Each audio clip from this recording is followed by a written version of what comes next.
God bless you all.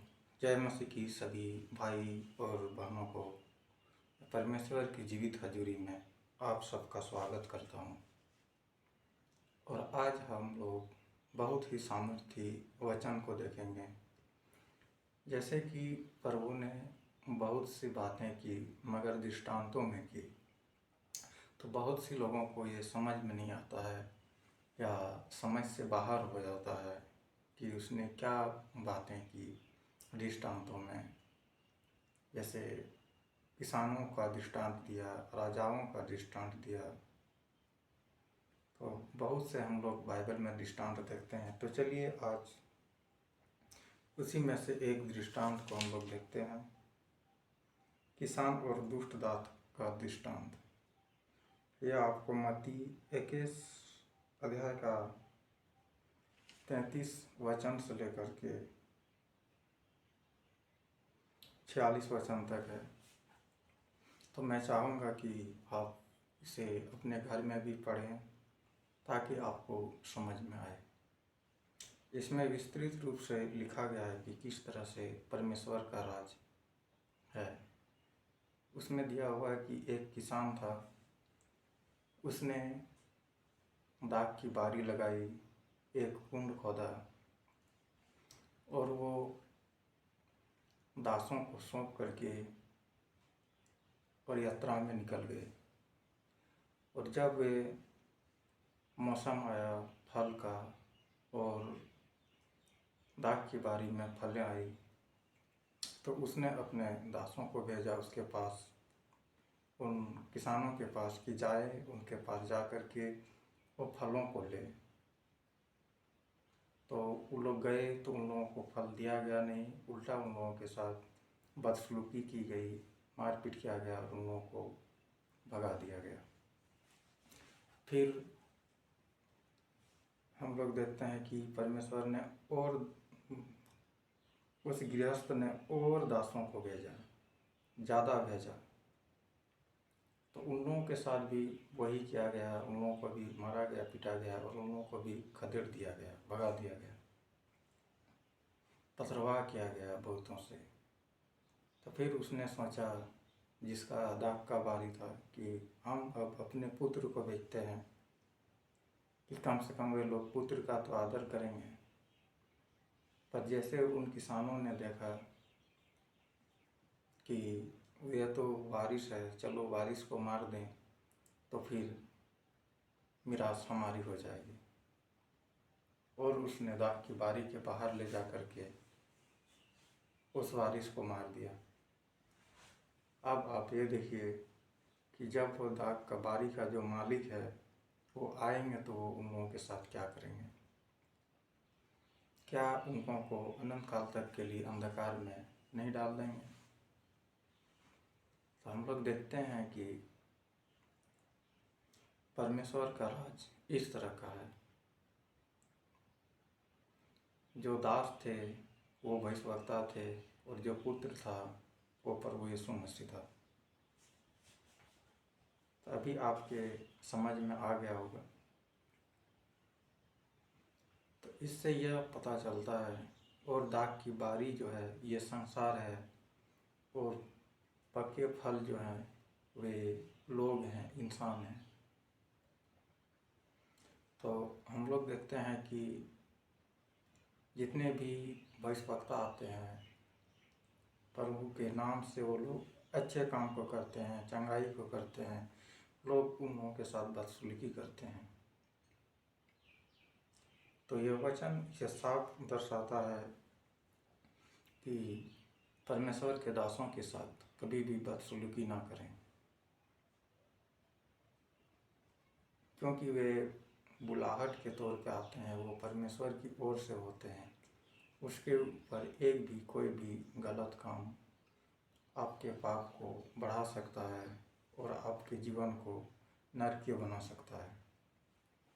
तब जितने भी प्रचारक हैं उन लोगों को सम्मान की भाव से देखें, सम्मान की दृष्टि से देखें और सम्मानित नज़रों से देखें, क्योंकि वे परमेश्वर के राज्य के प्रचार करते हैं और लोगों को बचाने के काम को करते हैं। जहाँ तक हो सके आप उसको सपोर्ट करें, उसकी हेल्प करें, उसकी मदद करें, ताकि परमेश्वर के राज्य में आप भी बढ़ सकें।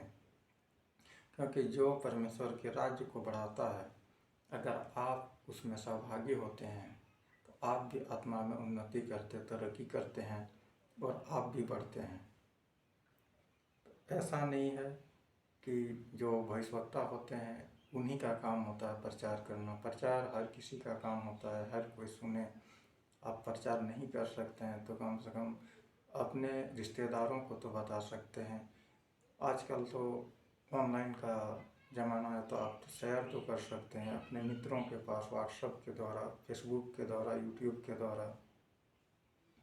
तो बहुत से ऐसे साधन हैं कि आप लोगों तक अपने जो भविष्यवक्ताओं के जो वचन है उसको आप पहुंचा सकते हैं, वीडियो के माध्यम से, ई बुक के माध्यम से। और कम से कम वचन तो पढ़े ही पढ़े, क्योंकि वचन ऐसा है, अगर आपको वचन का ज्ञान नहीं तो आपके पास तो हथियार तो है, बंदूक तो है, पर उसमें गोलियां नहीं है। तो आपके पास वचन होना चाहिए, तब बंदूक और गोली दोनों आपके साथ रहेंगे और आप हर अंधकार की शक्तियों का सामना करने पाएंगे।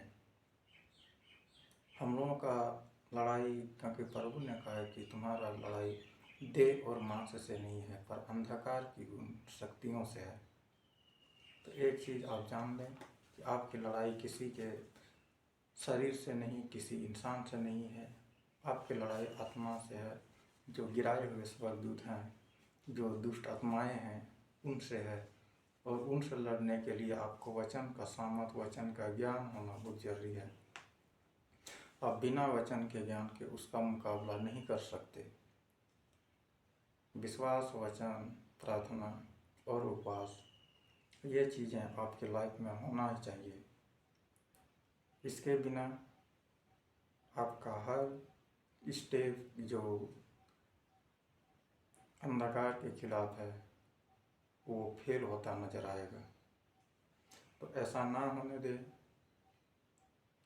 और खुद को आत्मा में मजबूत रखें, वचन में बने रहें, भविष्यवक्ताओं के साथ बने रहें कि वे आपको गाइड करेंगे कि आपको कैसे आत्मा में आगे बढ़ना है, और आपके लिए प्रार्थना भी करेंगे, दुआएं भी करेंगे। जो डिस्क्रिप्शन बॉक्स में लिंक दिया हुआ है, आप उस लिंक के माध्यम से अपनी प्रेयर रिक्वेस्ट हमें सेंड कर सकते हैं कि हम उसके लिए दुआ और प्रार्थना को करें। क्योंकि जो भी आपका मुसीबत है वो टले और आप परमेश्वर में आगे बढ़ें। तो मैं विश्वास करता हूँ कि आज का वचन से आपको काफ़ी कुछ सीखने को और समझने को मिला है। तो हम धन्यवाद करते हैं परमेश्वर का कि उसके जीवित हजूरी में आपको लेके आया कि आपकी रूहें बचा जाए, आपके परिवार की रूहें बचा जाए।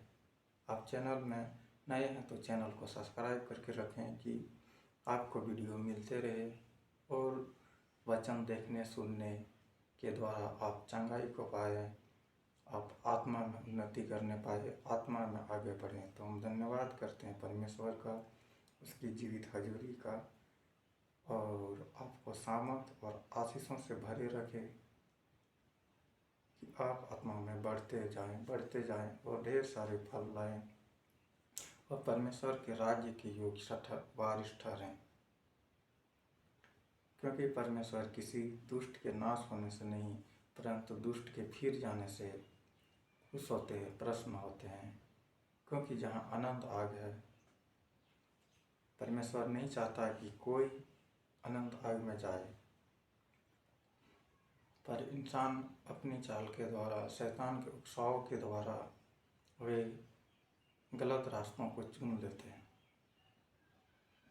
तो हम धन्यवाद करते हैं, धन्यवाद करते हैं मेरे सर्वशक्तिमान जलाली परमेश्वर। हर भाई बहन अपने हाथों को उठा लें, छू लेते हैं आत्मा में परमेश्वर, ब्लेस करते हैं, सामस जलाल से भर दें मेरे परमेश्वर। जितने भी बीमारी हैं, कर्ज है मेरे परमेश्वर, आउट करते हैं। जितने भी जादू टोने की आत्माएं कार्य करते हैं परमेश्वर, डिस्ट्रॉय कर दे यीशु मसीह के सामर्थ्य और जीवित नाम से। फायर को रिलीज करते हैं, आउट करते हैं, हर बंधन टूट जाए, हर शैतानी जाल, हर शैतानी लोगों की चालें डिस्ट्रॉय हो जाए, आउट करते हैं हर दुष्ट के लोगों के।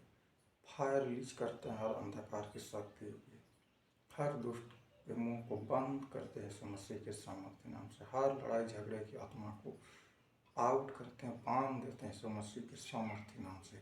हर गरीबी की आत्मा को आउट करते हैं हर मसीह भाई बहनों से। हर गुप्त प्रॉब्लम की आत्मा को आउट करते हैं यीशु मसीह के सामर्थ्य नाम से। हर जो बेविचार देखने वाले आंखें हैं उन आंखों को डिस्ट्रॉय करते हैं, डिस्ट्रॉय करते हैं, फायर रिलीज करते हैं यीशु मसीह के सामर्थ्य और जीवित नाम से। Fire release, release, fire release, fire release, fire release, fire release, holy ghost fire, holy ghost fire, holy ghost रेखिन दिला संदर बाका दबा तबार सब टच छू ले मेरे परमेश्वर एक एक भाई बहनों को ब्लेस करते हैं यीशु मसीह के सामर्थ्य और जीवित नाम से। सब बोले आमेन और आमेन।